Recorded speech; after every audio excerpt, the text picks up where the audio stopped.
Terima kasih. ありがとうございました。感謝します。皆さん、こんにちは。Bapak Ibu, selamat siang. そして復活祭、イースターおめでとうございます。Selamat Hari Paskah.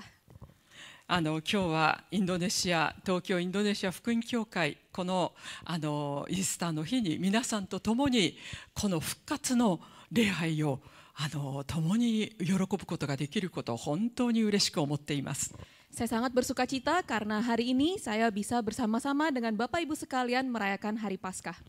私はインドネシアという国には行ったことがないんですけれども、インドネシア人、インドネシアという国をとても親しく思っています。Saya memang tidak pernah pergi ke negara Indonesia, tapi saya sangat kenal dengan seorang Indonesia dan saya sangat tahu tentang negara Indonesia. 私は4年間、1983年にスペインに留学して4年間スペインに住んでいました。Saya 4 tahun tinggal di Spanyol sejak tahun 1983. それからドイツに移りました。Setelah itu saya pindah ke Jerman. そこでドイツで私のコンサートのピアノ伴奏をしてくれていた友達がインドネシア人でした。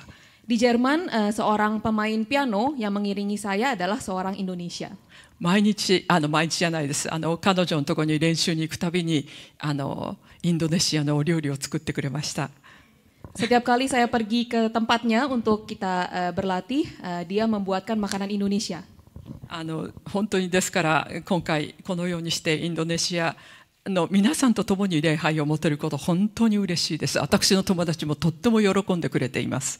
Karena itu hari ini saya sangat bersuka cita karena bisa merayakan Paskah bersama Bapak Ibu dan teman saya pun juga bersuka cita.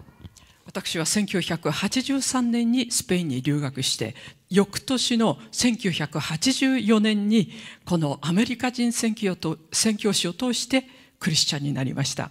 Saya ke Spanyol pada tahun 1983, kemudian di tahun berikutnya, tahun 1984, saya menjadi Kristen melalui seorang misionaris Amerika. 本当にこの救いを求めてやっと救われたその喜びで私はとっても興奮していました。Saya sangat bersuka cita karena saya memang sudah lama mencari hal itu dan saya akhirnya diselamatkan. それで周りの人みんなにクリスチャンになったと言って歩いたんです。Kemudian saya mengatakan kepada semua orang di sekitar saya, sekarang saya orang Kristen. でも私のピアニスト、さっき話したインドネシア人のピアニストはドイツなんですが、スペインのピアニストがこう疑い深い眼差しで私をちょっと一別したんですね。Pianis yang tadi saya ceritakan adalah yang di Jerman, tetapi pianis yang di Spanyol yang mengiringi saya, dia melihat saya dengan tatapan skeptis. こう言いました。Ia mengatakan, 僕が唯一信仰、本当の信仰を持っているクリスチャンとして信じられるのはアッシジのフランチェスコだけだって言ったんです。Ia mengatakan, bagi saya satu-satunya orang yang saya percaya sebagai Kristen yang betul-betul beriman adalah Fransiskus dari Assisi. 私はもうアッシジのフランチェスコってどんな人だろうって全然知りませんでしたから、本当にどんな人だろうと思ったんです。Saya sama sekali tidak tahu siapa itu Fransiskus dari Assisi. Maka saya jadi bertanya-tanya, orang seperti apakah dia? そしたらテレビでちょうどそのあたりから毎週連続でアッシジのフランチェスコの伝記ドラマが放映されたんです。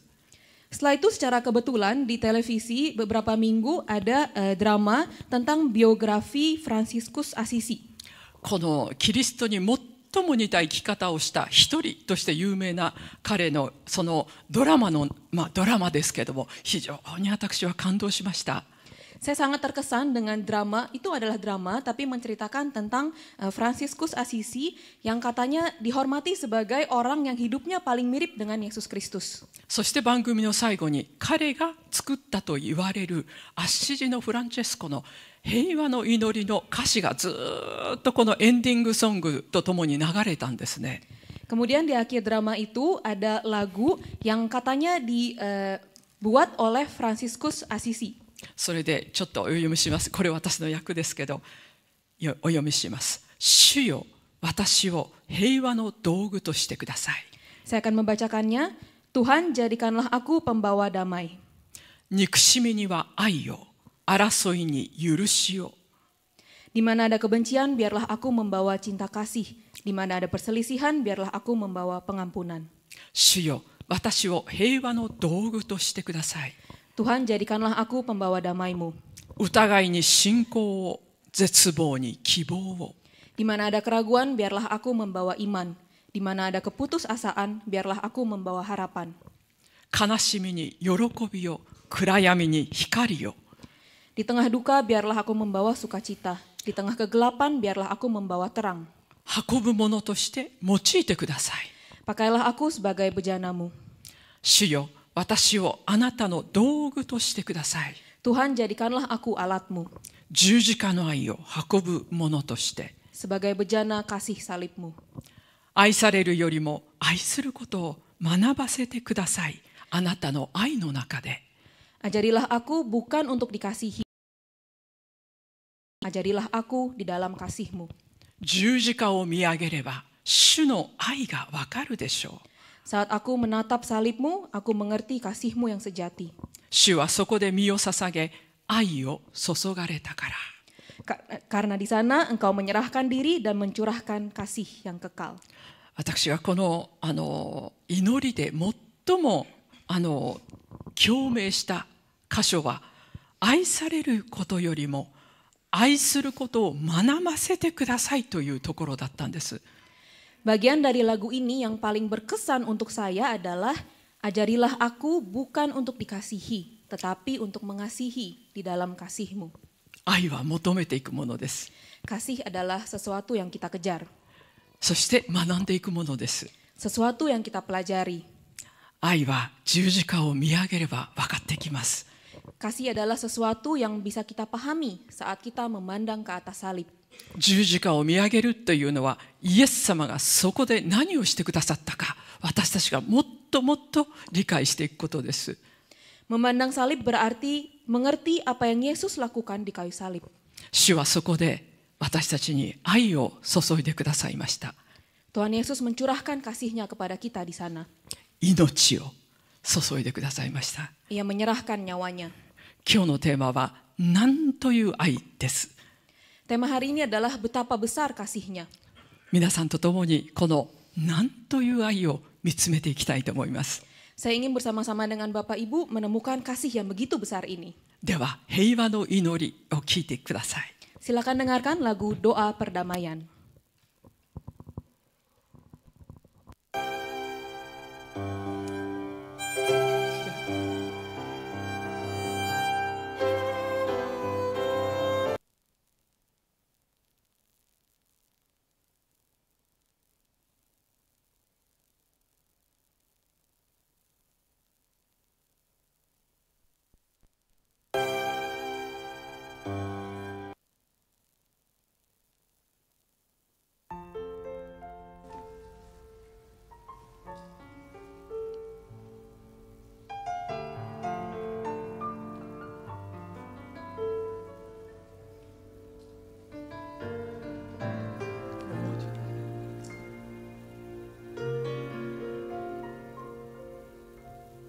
主よ、私を平和の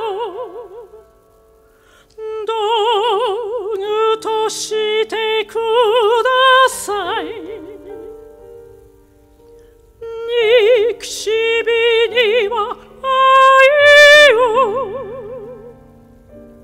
争いに許しを。主よ、私を平和の道具としてください。疑いに信仰、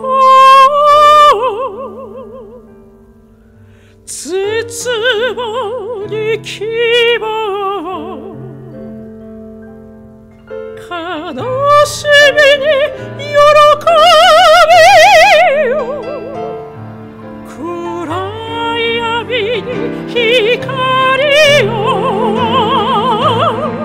運ぶものとして用いてださい。主よ、私をあなたの道具としてください。十字架の愛を運ぶ器として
十字架を見上げれば主の愛がわかるでしょう。主はそこで身を捧げ愛を注がれたから愛を注がれたから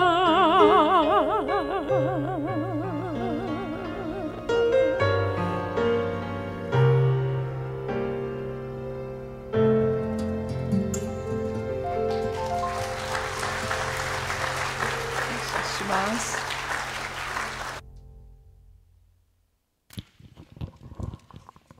私は北海道で生まれ育ちました。Saya lahir dan besar di Hokkaido. そしてその北海道札幌の音大に進んだ時にスペイン音楽、特にカタルーニャ地方の音楽が大好きになりました。Kemudian saat saya bersekolah musik di Hokkaido, saya menjadi suka sekali dengan lagu dari Spanyol. そして1983年にスペインに留学して主にカタルーニャの音楽を勉強するようになりました。Maka dari itu tahun 1983 saya pergi ke Spanyol untuk mempelajari secara khusus lagu-lagu Catalonia. カタルーニャの首都はバルセロナです。皆さんよく聞いたことがあると思います。バルセロナ。Ibu kota Catalonia adalah Barcelona. Mungkin Bapak Ibu juga sering mendengarnya. このカタルーニャ地方には美しい曲がたくさんあります。Di Catalonia ini ada banyak sekali lagu-lagu yang indah. 今日はそのカタルーニャの美しい曲の中で一曲クリスマスキャロル「マリアの子」という曲を選びました。Hari ini saya memilih satu dari banyaknya lagu yang indah itu, yaitu lagu Natal, judulnya adalah Anak Maria. この曲のマリアの子の4番は不思議な歌詞です。Lagu Anak Maria ini di bait keempatnya memiliki lirik yang agak aneh. 四旬節とか、それから白の日曜日という言葉が出てくるんです。Kenapa aneh? Karena dalam liriknya muncul kata-kata seperti Prapaskah atau Minggu Palma. 四旬節っていうのはイエス様が十字架につけられる前の40日のことです。Prapaskah adalah 40 hari menjelang Yesus disalibkan. 白の日曜日はこの間の日曜日、イエス様がエルサレムにロバの子に乗って入場されたその日のことです。Pada Minggu Palma adalah hari di mana Yesus memasuki Yerusalem di atas keledai muda untuk disalibkan. その時民衆はこの白の葉をわーっと振ってホサダホサダ主の皆によって来られる方に栄光あれと祝福あれと言ってイエス様を大歓迎しました。Pada hari Minggu Palma itu banyak orang menyambut Yesus dengan melambaikan daun-daun palem dan mengatakan Hosana, Hosana. そしてこのマリアのこの4番なんですけれども、この4番はタンパタンタンってタンパタンタンとで林言葉で始まってるんですね。 Kemudian di bait keempat lagu Anak Maria ini dimulai dengan lirik tam patam tam. だからクリスマスの曲なんですけれども、この受難週の曲ことを歌ってるんですね。 Meskipun ini adalah lagu Natal, tapi lagu ini menyanyikan tentang Minggu Sengsara. このタンパタンタンでイエス様が入場された時にこの白の葉を振った音かもしれない。 Lirik tam patam tam ini mungkin menggambarkan suara Yesus yang memasuki Yerusalem di atas keledai muda. こうやって観衆は要するに大歓迎、イエス様を大歓迎するんですけれども、でも5日目の金曜日にその歓迎したイエス様を十字架につけろと叫びました。 Begitu banyak orang menyambut Yesus dengan begitu luar biasanya pada hari itu.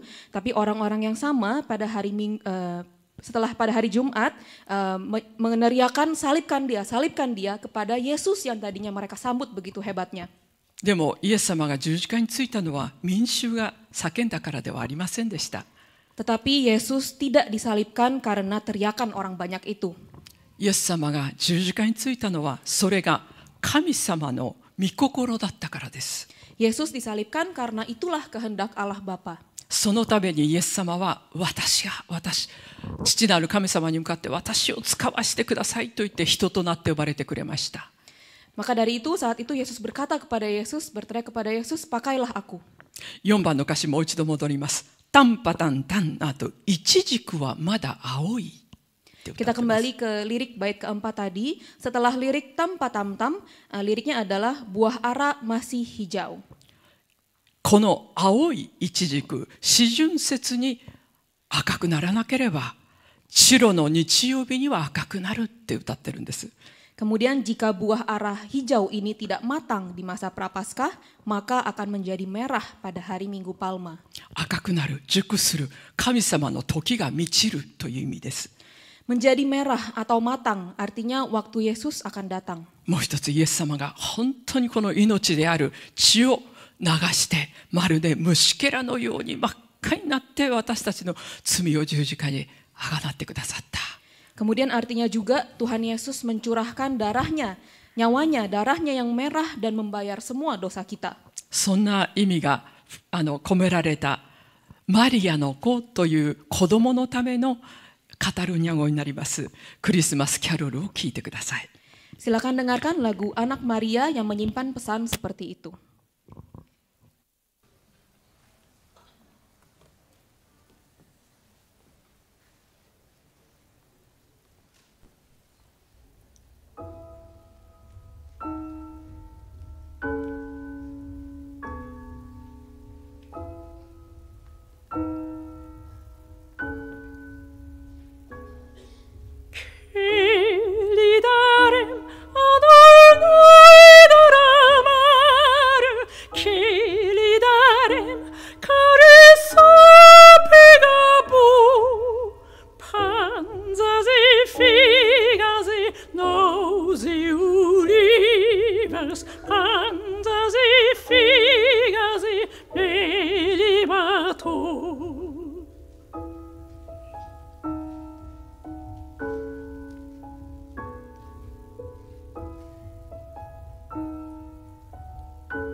lidarem orframaden fanto, lidarem panzas amuras balances, lidarem figasem umpanaro. Tan patan tan coros meus sombirdas, tan patan tan cojamaduraran, sido madura dal dia da Pasqua, maduraran anal dia da Rams.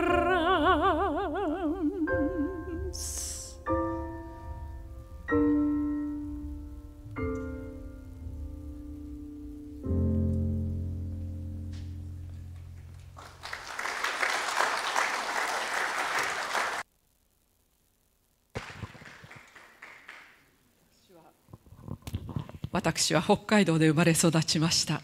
Saya lahir dan besar di Hokkaido. 北海道に行ったことがある方、 Apakah ada yang pernah ke Hokkaido? 結構いらっしゃいますね。 Lumayan banyak ya. 私はずっとそこで生まれ育って、ずっと7年間一人っ子だったんですね。 Saya selama 7 tahun menjadi anak tunggal. 7歳になってやっと待望の妹が生まれました。 Saat saya berusia 7 tahun, akhirnya adik yang dinanti-nantikan lahir. ただこの本当に待望の妹だったんですが、1歳になる直前にハイハイをしていた時に壁に立てかけてあった重たいテーブルを後ろで蹴ってしまいました。 Tetapi pada saat sebelum dia berusia 1 tahun, saat dia merangkak dan dia naik ke atas satu meja, そしてその重たいテーブルが彼女の頭の上に落ちたんです。 meja itu jatuh dan terbentur ke kepalanya. そして妹はそのすごい強い衝撃で知的障害になりました。 Kemudian ia mengalami cacat mental. 私の母は一生懸命妹を育てました。 Ibu saya berusaha keras untuk merawat adik saya. 私はその妹に一心に愛情を注ぐ母を恨むようになりました。 Saya jadi benci dengan ibu saya yang mencurahkan cintanya sebegitu besarnya untuk adik saya.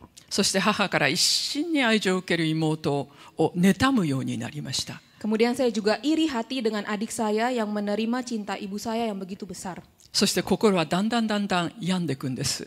Hati saya menjadi semakin terluka. その鬱憤晴らしに私は外で盗みを始めるようになりました。 Untuk melampiaskan hal itu, saya menjadi pencuri di luar rumah. そのために小学校の頃からこの自律神経失調症、それから喫音、それから幻聴、幻覚という症状も現れるようになりました。 Akibatnya sejak SD saya mulai menderita disfungsi otonom, gagap, dan juga halusinasi pendengaran dan penglihatan.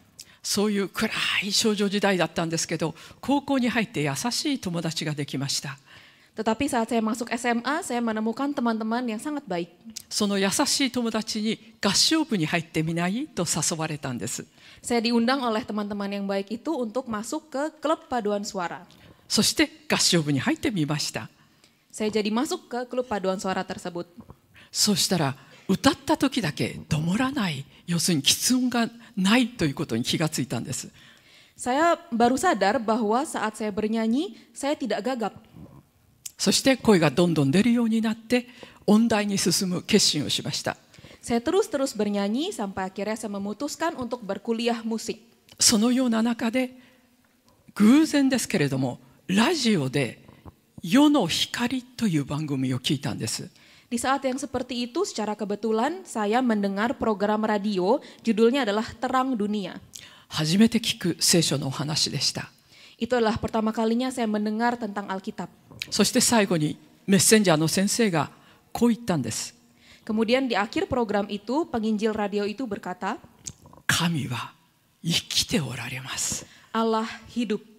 そう、本当にこのたった一言、神は生きておられますというたった一言が一条のように心に差し込みました。 Hanya dengan satu kalimat itu, Allah hidup, seperti ada secercah cahaya masuk ke dalam hati saya. この神様だったら私を救ってくれるかもしれないと思いました。 Tuhan yang seperti ini mungkin menyelamatkan saya. そして聖書を買ってずっと読むようになりました。 Kemudian saya membeli Alkitab dan saya terus membacanya. その中でハッとさせられた箇所があったんです。 Setelah itu ada satu bagian Alkitab yang membuat saya tersentuh. 愛の箇所でした。 Itu adalah pasal tentang kasih. 愛は寛容であり、愛は情け深い。 Kasih itu sabar, kasih itu murah hati. 愛は妬むことをしない。 Ia tidak cemburu, 高ぶらない、誇らない。 ia tidak memegahkan diri dan tidak sombong. 利を失せず、自分の利益を求めず、怒らず。 Ia tidak melakukan yang tidak sopan dan tidak mencari keuntungan diri sendiri. Ia tidak pemarah dan tidak menyimpan kesalahan orang lain. 恨み抱かず、不正を喜ばず、真理を喜ぶ。 Ia tidak bersuka cita karena ketidakadilan tetapi karena kebenaran.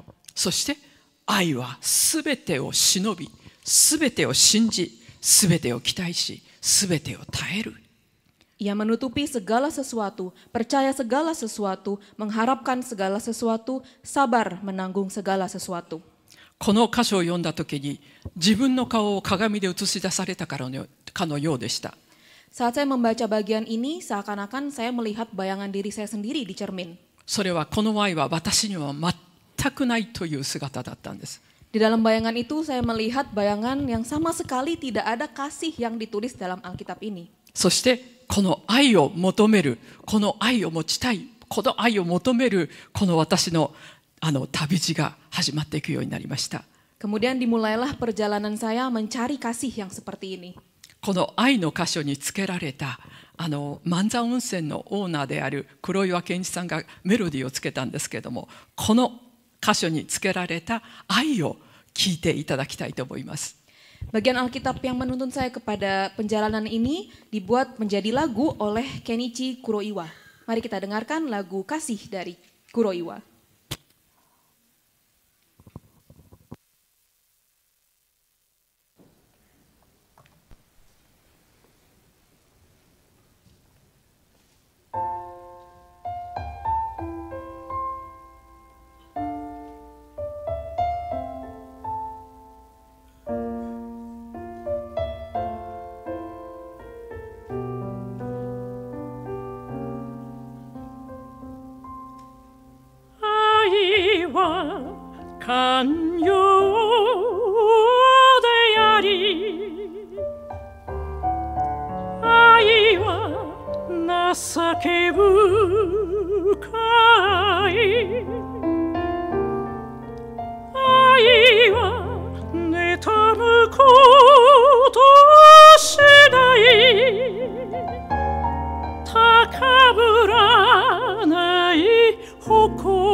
一番愛なるもの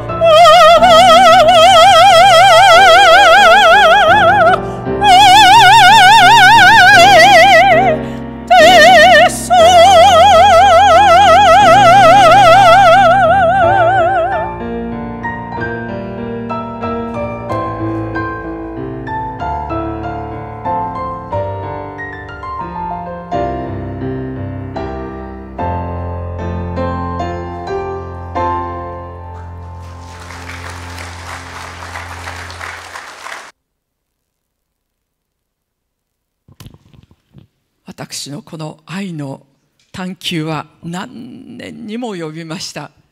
Perjalanan saya mencari kasih ini sudah berlangsung selama bertahun-tahun.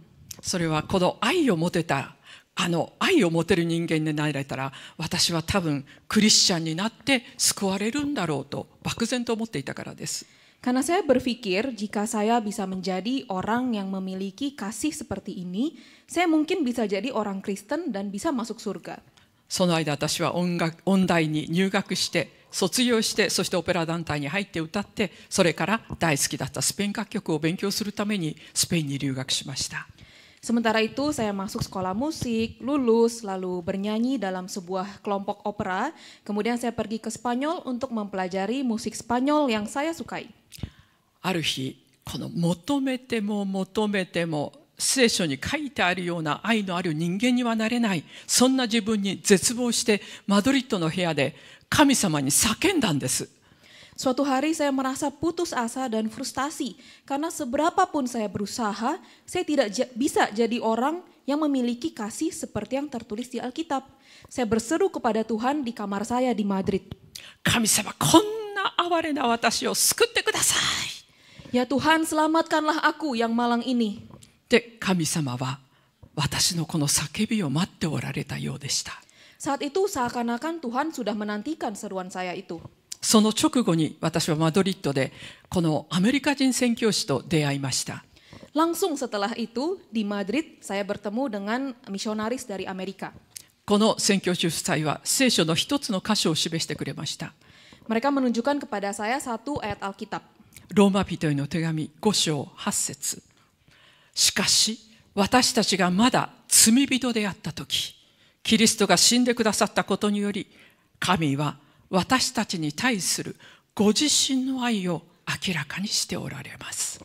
Roma 5 ayat 8, akan tetapi Allah menunjukkan kasih-Nya kepada kita oleh karena Kristus telah mati untuk kita ketika kita masih berdosa.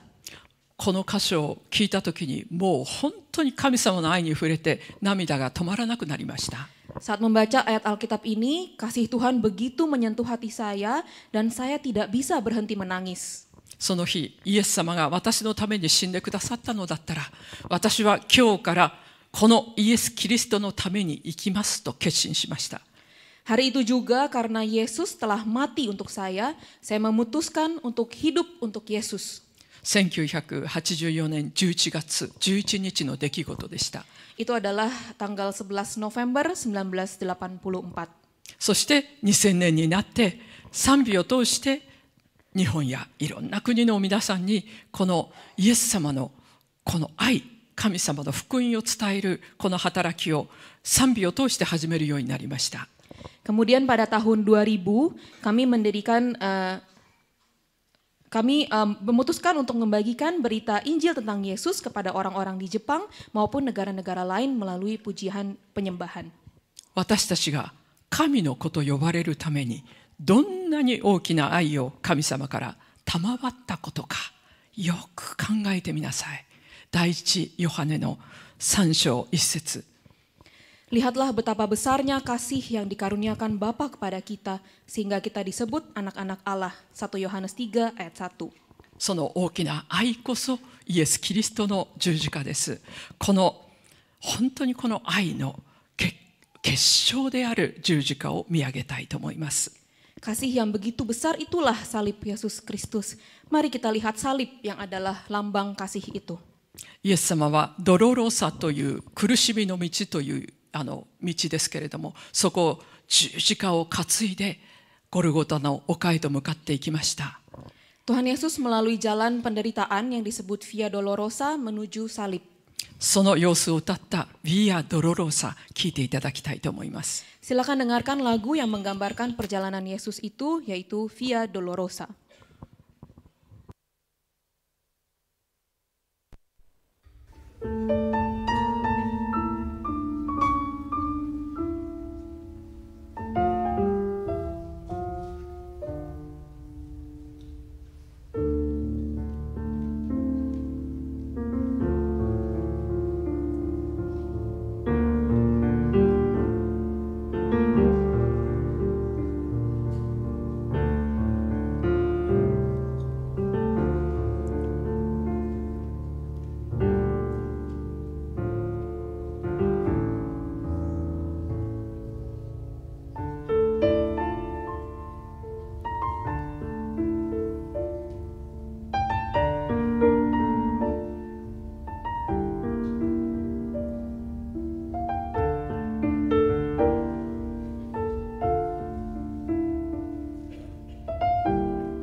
私の罪のために重い十字架を忘れあざける人の中を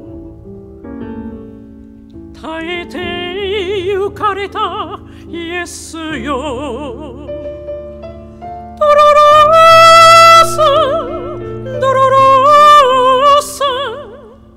カルバリの丘へドロローサドロローサ登ってゆく道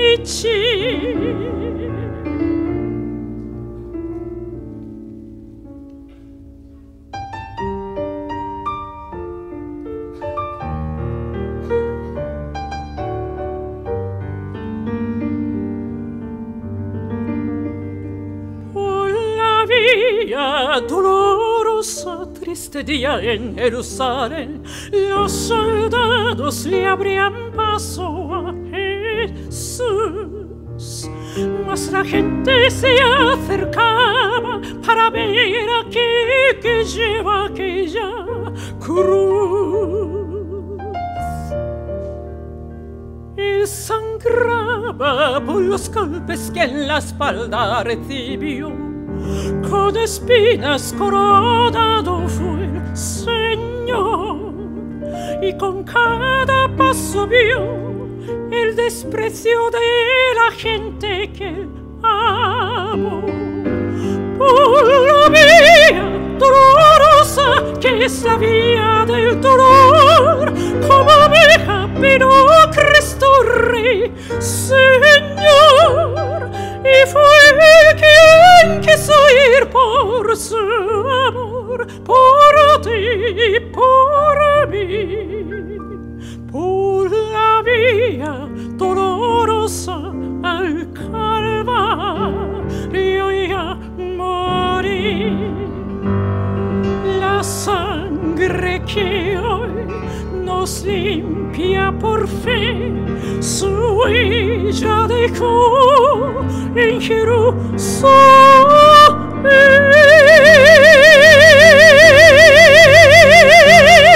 Por la vía dolorosa que es la vía del dolor, como oveja vino Cristo Rey, Señor, y fue quien quiso ir por su amor, por ti, por mí, por la vía dolorosa al Calvario y a morir.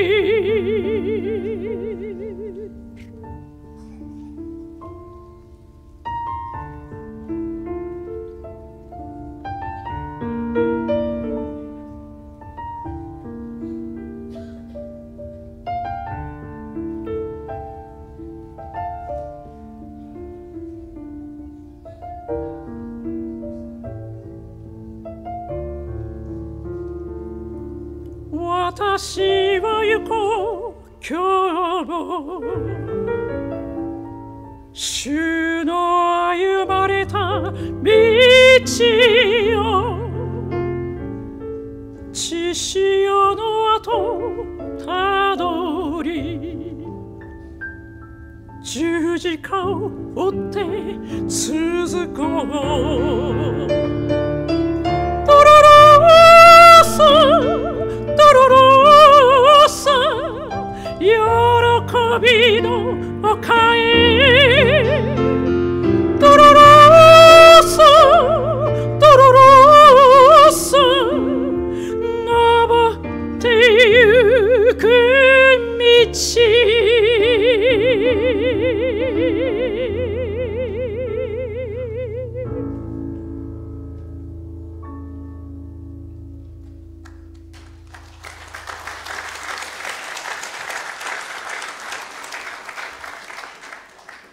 本当にこの礼拝の初めでも恵みの歌をたくさん歌ってくださいましたけれども、なんという愛、なんという恵みをただ信じるだけで命を与えてくださる、天の御国を与えてくださる素晴らしい恵みを感謝したいと思います。この感謝を歌ったAmazing Grace を皆さんに聞いていただきたいと思います。Betapa kita bersyukur karena Tuhan telah menganugerahkan kita dengan kasih-Nya yang begitu besar. Mari kita dengarkan lagu Amazing Grace.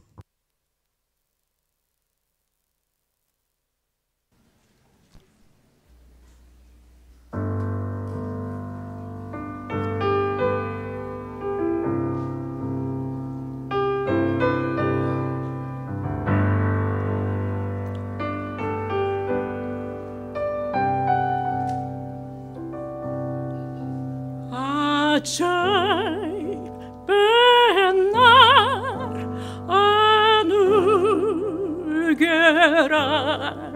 kan baru hidupku ku hilang buta bercela olehnya ku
こから少しメッセージをさせていただきたいと思います。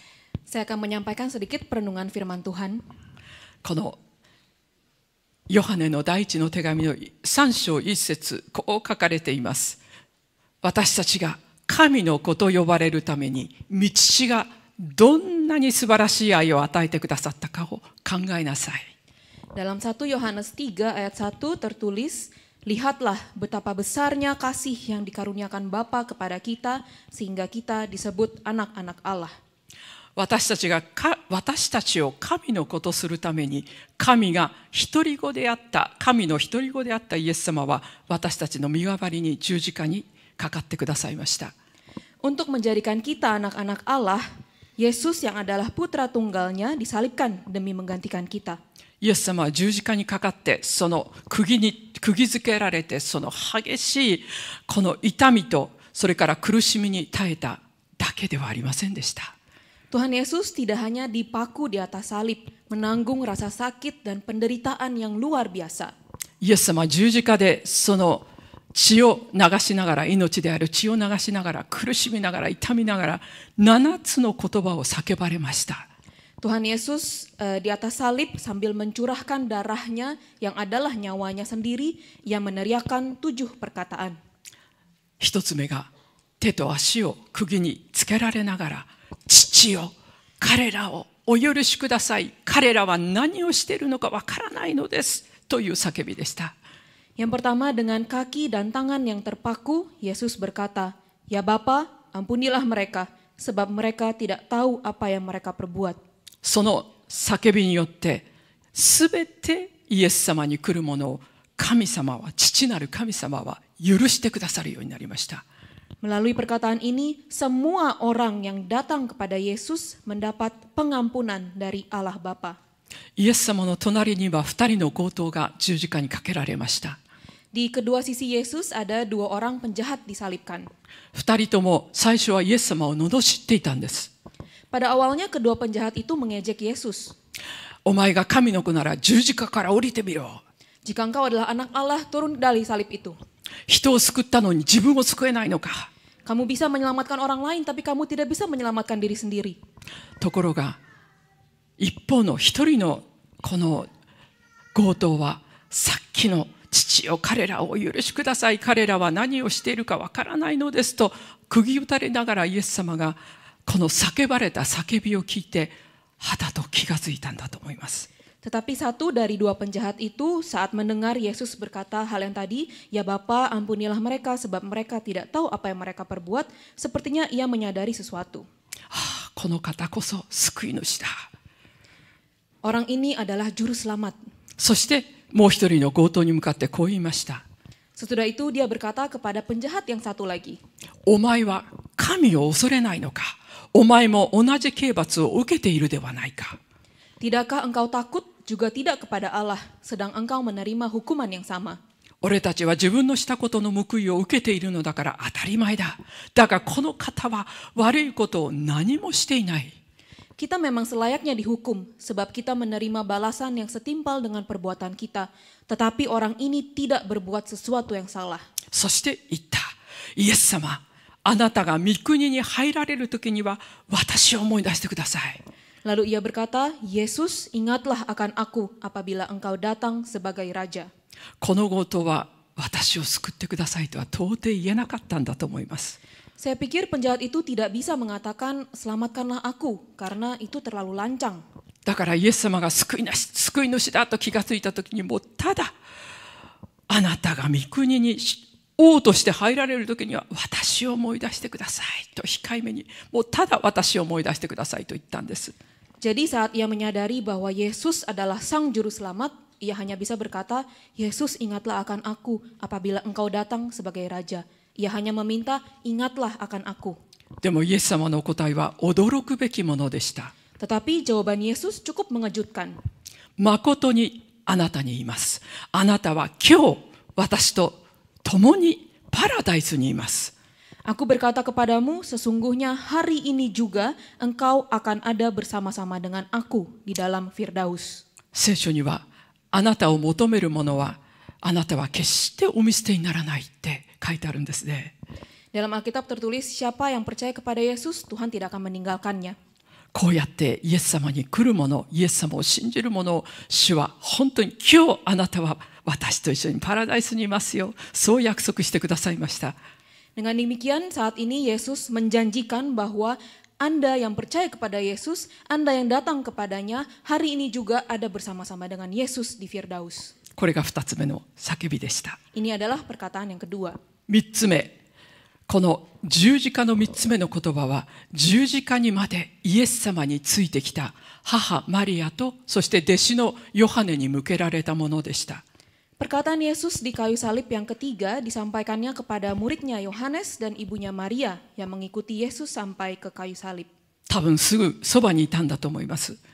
Mungkin mereka ada di dekatnya waktu itu. そしてマリアに向かってこう言いました。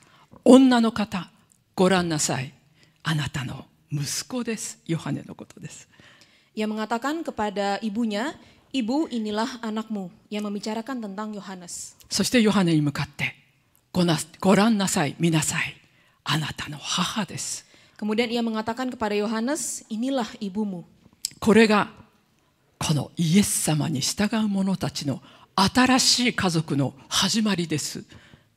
Ini adalah awal dari keluarga baru para pengikut Yesus. 教会が始まったのはペンテコステの後ですけれども、でもイエス様のこの言葉によって新しい家族、つまりこの霊的な教会、これが誕生しました。誕生していきました。 Gereja memang dimulai setelah hari Pentakosta, tapi saat Yesus mengatakan hal itu, dimulailah keluarga rohani yang baru.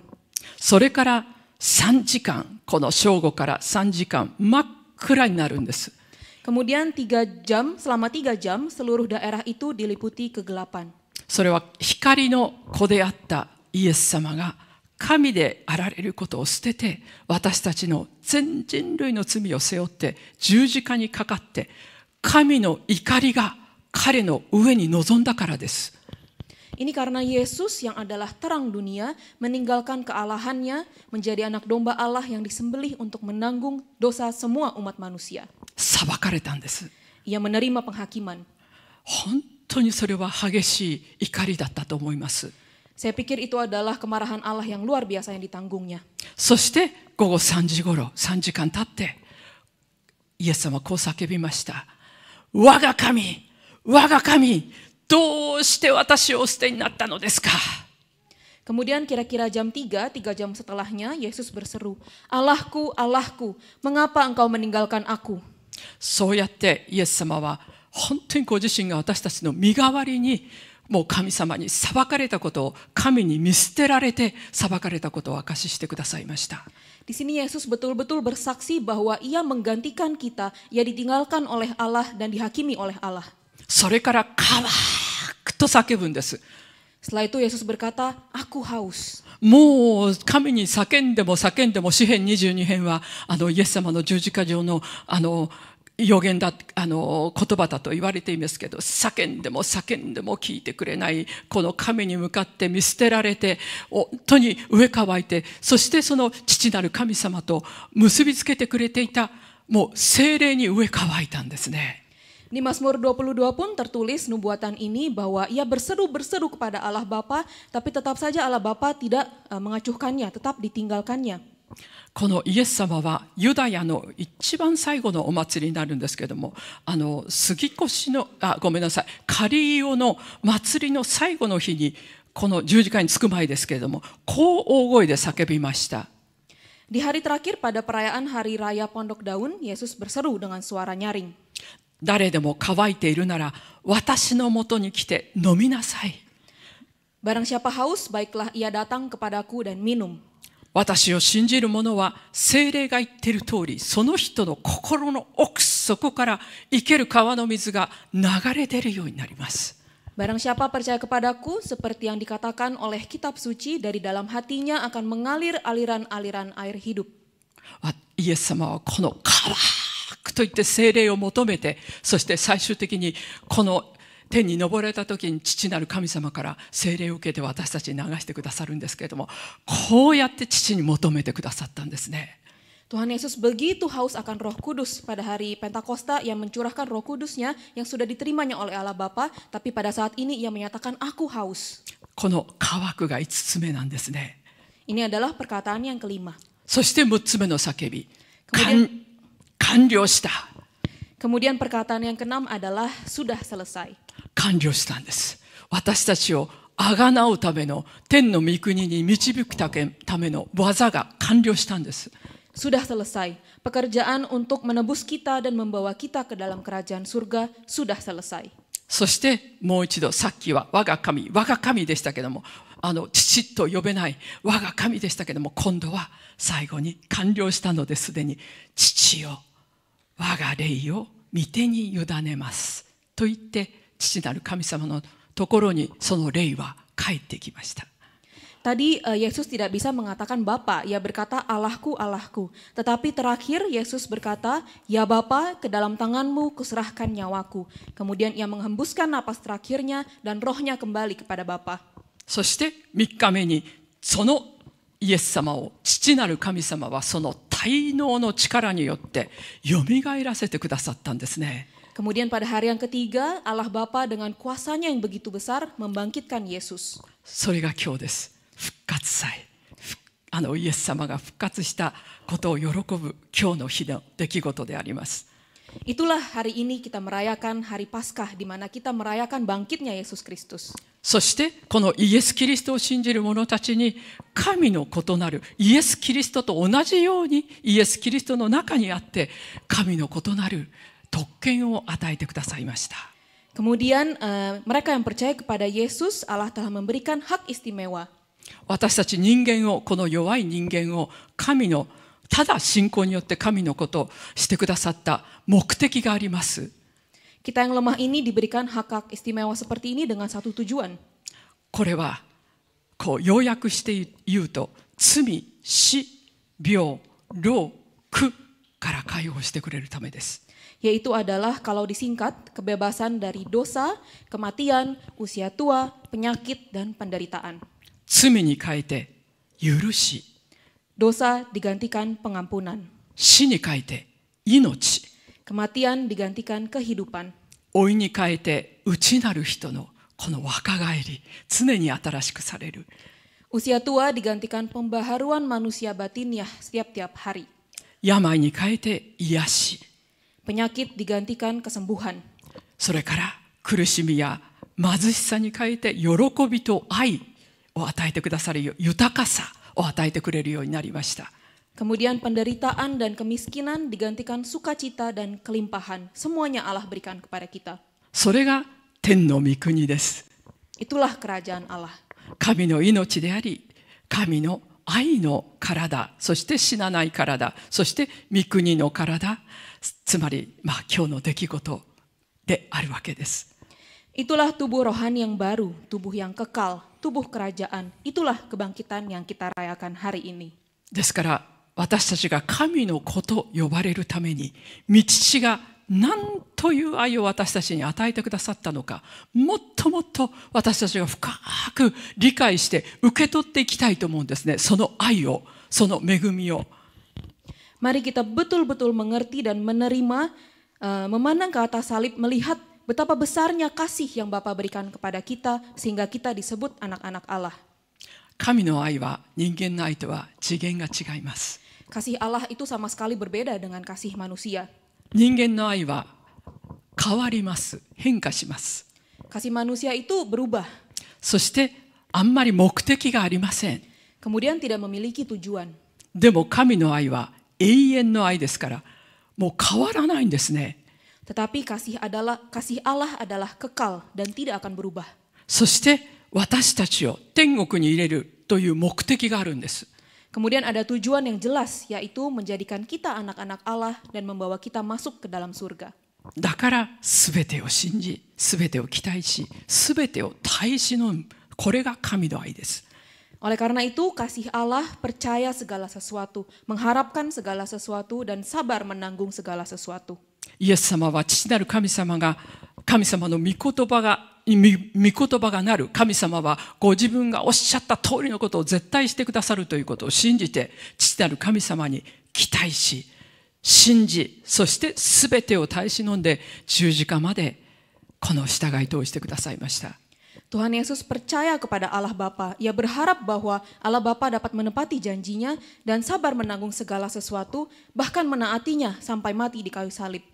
イエス様は私たちのもう全ての人の弱さを理解するために最も鋭い感覚を持たれたんです。Untuk mengetahui kelemahan kita sebagai manusia, Yesus memiliki kepekaan yang tajam sebagai manusia. その肉の感覚は本当に鋭いものでありました。Dia memiliki kepekaan yang begitu besar. けれども決してその肉のこの弱さには従わなかったんです。肉には従わなかったんです。Tetapi ia tidak kalah dari daging. イエス様はただただ神様がおっしゃったことに、聖霊に従ったんです。Ia hanya mengikuti kehendak Allah Bapa dan Roh Kudus. だからイエス・キリストを信じる者はイエス・キリストから力をいただいて同じように肉に勝っていくことができる。Karena itu orang-orang yang percaya kepada Yesus akan sama seperti Yesus mendapat kekuatan untuk bisa menang atas daging. 神様の愛をいただいて、人間の愛ではない、本当に隣の人を、そして周りの人を、近所に住んでいる人を天国に入れるという目的で愛していくんですね。Karena kita sudah terlebih dahulu dikasihi oleh Tuhan, maka sudah sepantasnya kita mengasihi orang-orang di sekitar kita dan mau membawa mereka kepada surga. そうやって本当に私たちがそこの目的がはっきり分かっていったら、もう耐え忍ぶことができる、許すことができる、本当にそういう人間に変えられていくと思います。Jika kita bisa memiliki tujuan seperti itu, kasih seperti itu, maka kita bisa mengampuni orang lain. そして最後の日、いよいよ私たちが天のエルサレムに入るとき、この神の都ですね。そこに入るときに人々は諸国の民の栄光を携えて都に入る、神の都に入るんだって書いてあるんですね。Kemudian tertulis juga bahwa ketika kita pada akhirnya memasuki Yerusalem Sorgawi, kota Allah, orang-orang akan datang membawa kemuliaan dan kehormatan bangsa-bangsa. インドネシアという国、インドネシア人、インドネシアにはたくさんの方言があると思います。たくさんの地方があります。そしてその一つ一つを神様が作られたんですね。Indonesia, bahasa Indonesia, saya pikir ada banyak bahasa daerah di Indonesia dan orang-orang Indonesia semuanya diciptakan oleh Tuhan. その一つ一つに栄光があるんです。インドネシアの栄光、そして各地方の栄光、言葉の栄光、そして方言の栄光、インドネシア人としての栄光があるんです。Kemudian masing-masing itu diberikan kemuliaan oleh Tuhan.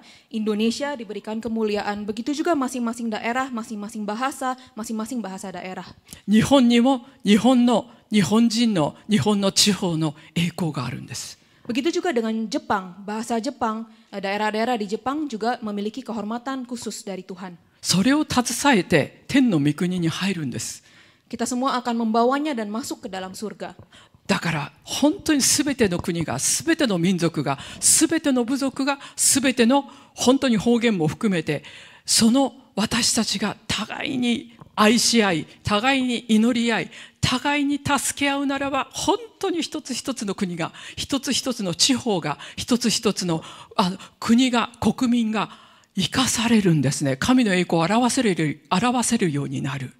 Dan ketika semua bangsa, semua daerah, semua bahasa, semua orang yang berbeda-beda yang diciptakan Tuhan itu saling menolong, saling mengasihi, saling mendoakan, maka kita akan betul-betul menjadi bangsa, umat, daerah yang menunjukkan kemuliaan Tuhan.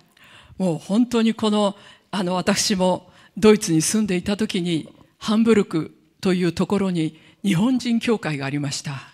Saat saya tinggal di Jerman, di Hamburg, ada satu gereja Jepang. そして日本にもその東京にも大阪にもいろんな地方にインドネシアの皆さん、ここに暮らしておられるインドネシア人の方たちが礼拝をすることができるということは素晴らしいことだと思います。Kemudian di Jepang juga di berbagai daerah, di Tokyo, di Osaka dan daerah lainnya, orang-orang Indonesia yang tinggal di Jepang bisa beribadah. Itu juga suatu hal yang luar biasa menurut saya. 私はハンブルクに日本語教会に行った時にドイツ人の方がメッセージに来られてこう言いました。Saat saya ada di Hamburg, di situ ada pendeta Jepang yang mengatakan seperti ini. 私はドイツ人として聖書に書いてある通り、このあなた方の国に住んでいる在留異国人をあなた方自身のように愛しなさいというこの愛をもって私は日本の皆さんを愛しますとおっしゃってくれました。Ia mengatakan, ia adalah pendeta Jerman. Ia mengatakan bahwa di sini meskipun Anda adalah orang-orang yang bukan orang Jerman seperti saya, tapi saya datang untuk mengasihi kalian.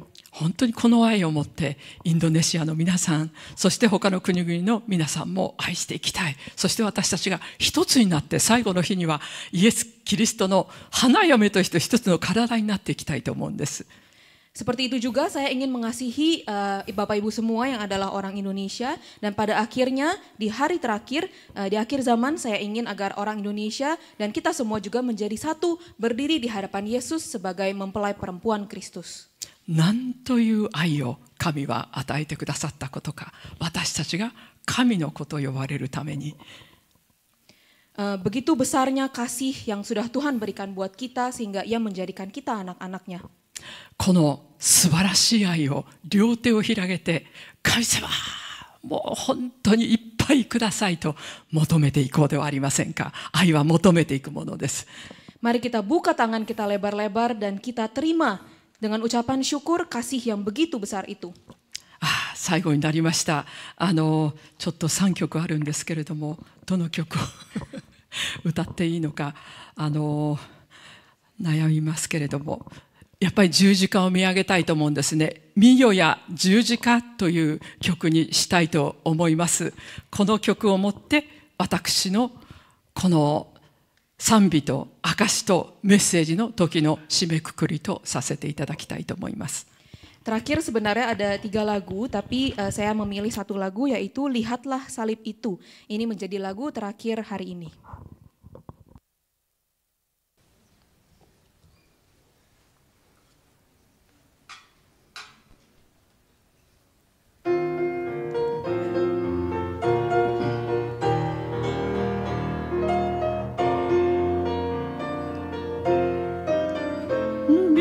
미여야 주지가 할렐루야 할렐루야 스네니 다 되리 할렐루야 할렐루야 여비도 가세와 후기 오르래도 요롱이 목세대 지지가와 다되리 할렐루야 할렐루야 지지가와 다되리 할렐루야 할렐루야 토카시 마데보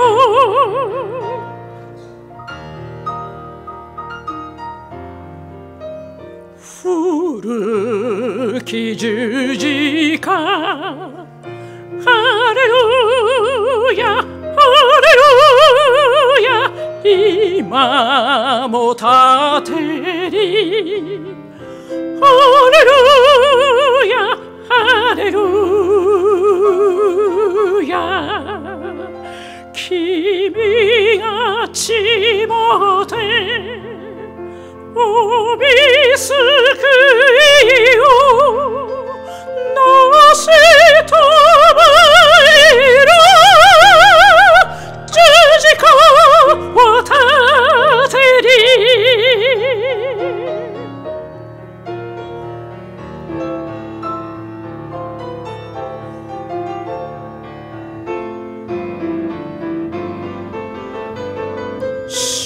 소리노 주지가 할렐루야 할렐루야 다가그 다 되리 할렐루야 할렐루야 아나와레시 슈도 미토미도 건차다 자기다 지지가와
最後にお祈りしたいと思います。今日本当にまだイエス様を知らないで、今日イエス様を救い主として受け入れますという方、本当に今心に祈ってください。イエス様を受け入れます。私が祈りを持って導きたいと思います。祈ります。Tadi saya akan berdoa bagi Bapak Ibu yang baru menerima Yesus dalam hatinya, silakan betul-betul doakan dalam hati, Yesus aku mau menerima Engkau. Mari kita berdoa. イエス様、 Tuhan Yesus, 私は今日までイエス様に従わないで、またイエス様を知らないで生きてきました。 Tuhan Yesus, saya telah hidup tanpa mengenal Engkau dan melakukan hal-hal yang tidak sesuai dengan kehendak-Mu. 今、私の罪を告白します。 Saya mau mengakui dosa kami. あなたを今、私の救い主、そして私の罪を十字架で許してくださった救い主として心にお迎えします。 Saya menyambut Yesus yang adalah juru selamat yang mengampuni semua dosa kami di kayu salib. 今日から私はあなたに従って、聖書の言葉に従って生きていきます。 Mulai saat ini saya ingin hidup mengikuti Engkau, mengikuti firman-Mu. どうぞ私をあなたの愛の御手を持って導いてください。 Ya Tuhan, tolonglah bantu kami, pimpin kami untuk bisa menerima kasih-Mu. イエス・キリストの皆でお祈りします。 Mari kita berdoa, doa Bapa kami. Bapa kami yang di sorga, dikuduskanlah namamu, datanglah kerajaan-Mu, jadilah kehendak-Mu di bumi seperti di sorga. Berikanlah kami pada hari ini makanan kami yang secukupnya, dan ampunilah kami akan kesalahan kami, seperti kami juga mengampuni orang yang bersalah kepada kami. Dan janganlah membawa kami ke dalam pencobaan, tapi lepaskanlah kami daripada yang jahat, karena Engkaulah yang empunya kerajaan dan kuasa dan kemuliaan sampai selama-lamanya. Bapak Ibu silakan bangkit berdiri.